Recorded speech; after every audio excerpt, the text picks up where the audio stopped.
Well, welcome to another Friday night. We've been looking at anger, which is such an important emotion, one that many misunderstand, one that many have looked at as being a bad emotion and have tried to just suppress it all their life. And so we've come now to learning how to deal with anger in a healthy way. What are healthy tools? And so this is a big topic because I got to deal with anger in me. I got to learn how to express it appropriately. I got to learn how to respond to anger in others. And there's a lot of components to that. And so I want to just, again, try to make this very practical for you.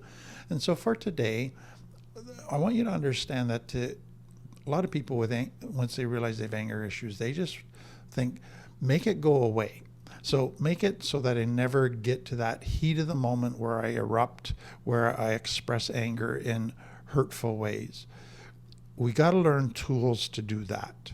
But there's also tools that we can learn outside of those angry times where I can be becoming more aware of my anger, where I can be developing things that help me deal with anger, even though I'm not angry at the moment. So there's in the heat of the moment and then in the rest of my life that there's two sets of tools. So today I want to just focus on the heat of the moment. And I love the quote by Aristotle, which has become quite famous. Anybody can become angry. That is easy. But to be angry with the right person and to the right degree and at the right time and for the right purpose and in the right way, that is not within everybody's power and is not easy.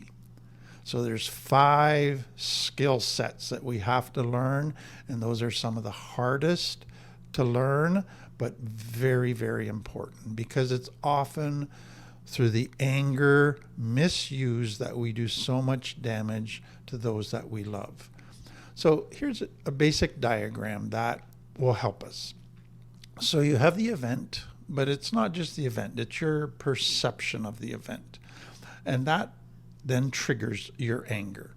Now, your kind of anger arousal, it can be instant, 0 to 100 in a nanosecond, or it can gradually build. And it just gets a little stronger every day until you finally explode. So that's kind of what we've been looking at. So now you're realizing, oops, anger's been triggered. It's either building gradually or it's building quickly.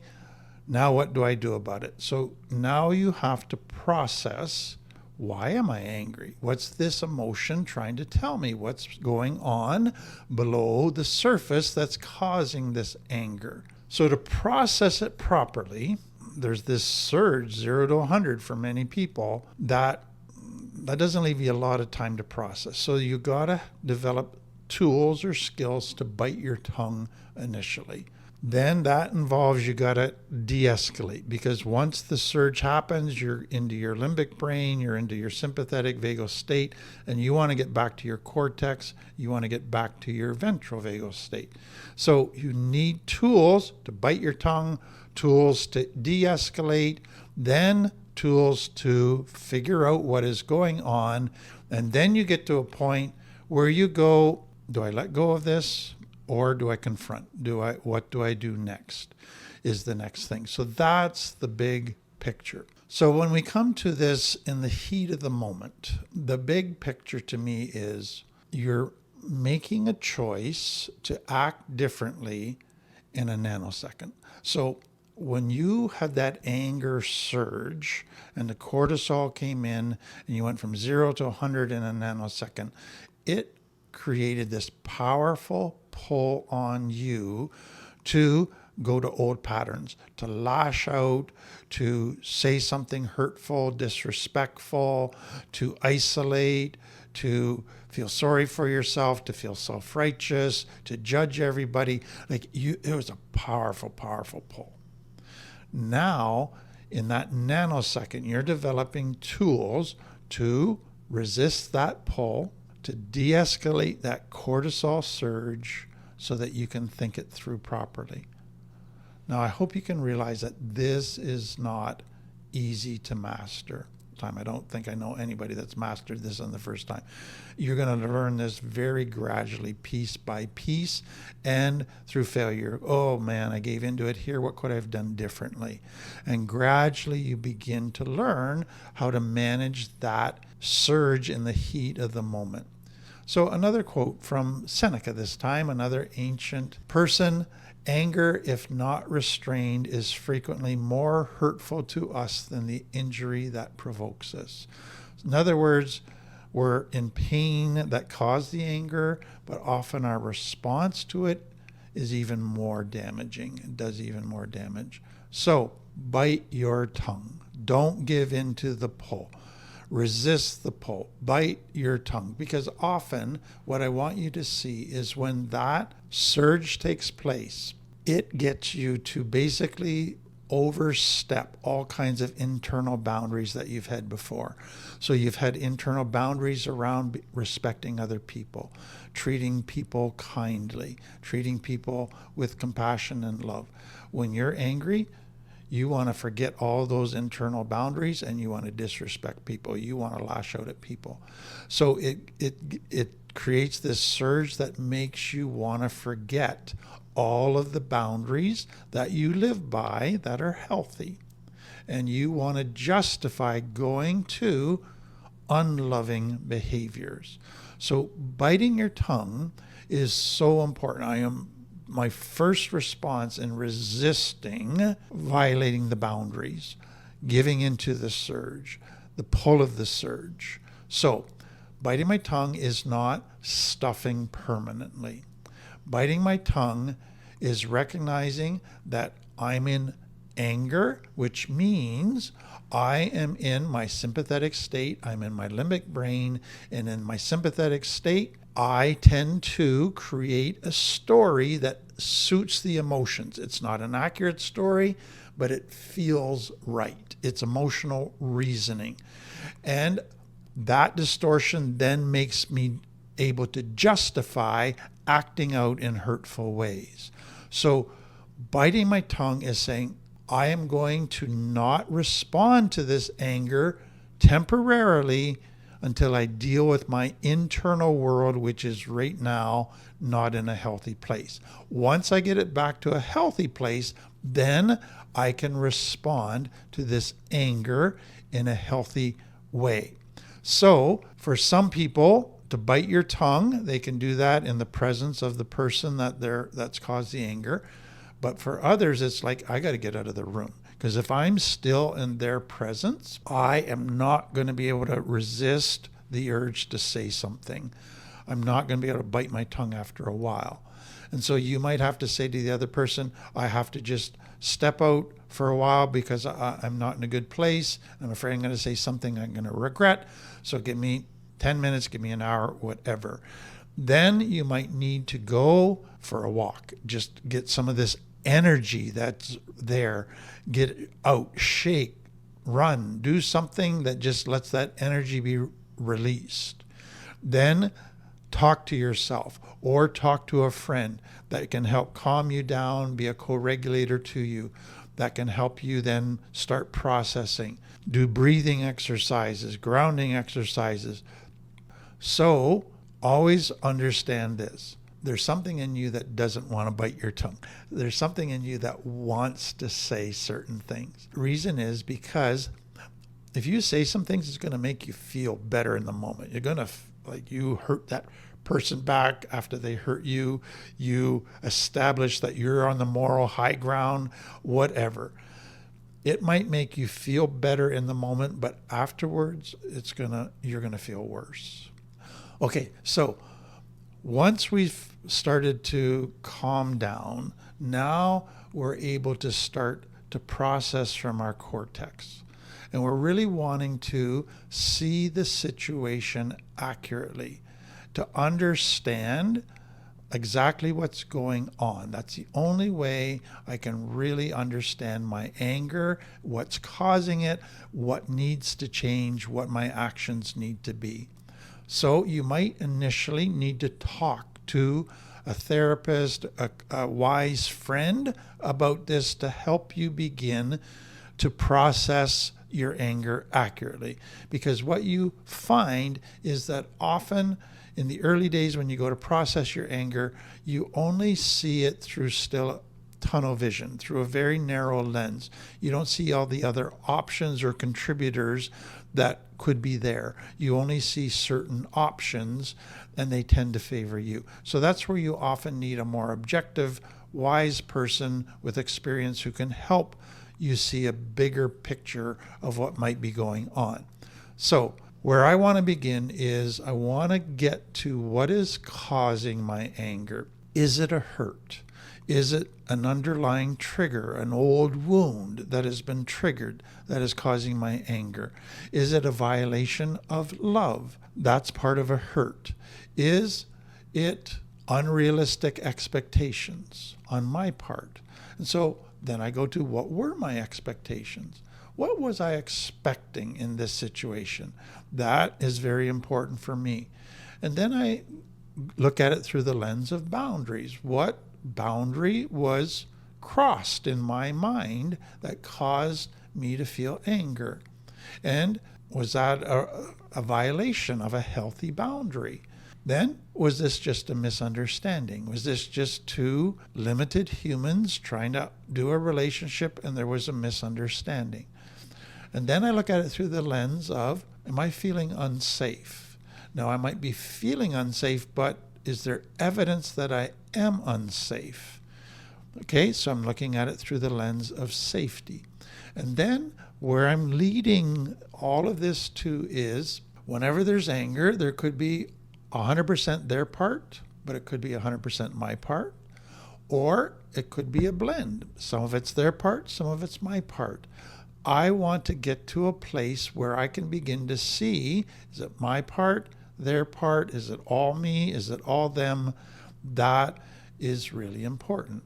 So you can see there's a lot of components here that I need to be able to sift through, make sense of, and begin to understand. So let me come to, could this be my part? So in my own experience, what I have done is basically say, is there anything I have done that has contributed to the problem? Now, you have to be careful, because if you've got codependency, shame issues, you tend to blame yourself for a lot of things that really you didn't do anything wrong. So again, you probably are going to need help in sorting out your part. But let me explain some of the pieces that might be my part. So sometimes I notice that, boy, I was quite quick to being angry today with my spouse or with my colleague at work. That's not normally me. So I tend to think maybe there's something going on in me that's making me more vulnerable to get angry. Okay, that's on me. That they didn't necessarily do anything wrong. What's going on with me? So it could be, what's my headspace been like lately? So if I've been struggling with anxiety, stress, being overtired, feeling exhausted all the time, feeling a bit depressed, okay, that would make me more susceptible to anger. If I've been feeling just quite overwhelmed with all the responsibilities of my life, that could make me more quick to anger. Or have I just been kind of discontent, dissatisfied, negative lately about stuff? Because then I'm kind of angry at everything to begin with. So that's not a good headspace. Or have I just been kind of shut down, cold, indifferent, want to be left alone, just kind of mad at the world? Ooh, that could be part of what's going on here. Or have I been procrastinating on stuff? Have I been engaging in kind of diversion, mindless distractions? Because if that's the case, then I'm not in a good headspace. I'm back in a sympathetic or dorsal-vagal state. And so anger is going to be more close to the surface. So I really want to get what has been my vagal state over the last while, my headspace. And then another one for me is, have I been alone too much, or have I been with people too much and not had the right balance between connecting with others and connecting with myself? Have I been taking care of my 12 needs? Have I been having meaningful connection with others? Because if I haven't been taking care of my 12 needs, if I haven't been connecting with others, then yeah, I am going to be dissatisfied. I am going to be more quick to anger.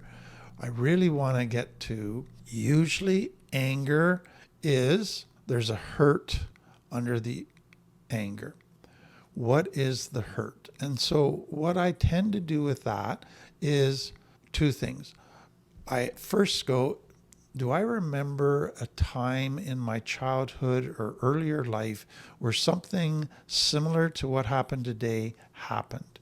And often it will bring back a memory as a child when similar circumstances happened. And I go, oh, that's where this anger is coming from, because I've never healed that wound. That is still affecting me today. This anger now is pointing me back to more healing work needs to be done.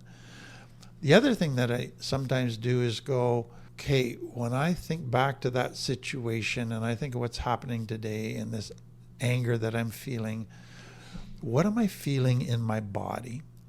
Am I feeling any other emotions in my body, deep inside of me, below the anger? So I'm doing an emotion scan, a body scan, because to me it's like, what else is going on here? And my body and my emotions can guide me to begin to understand that.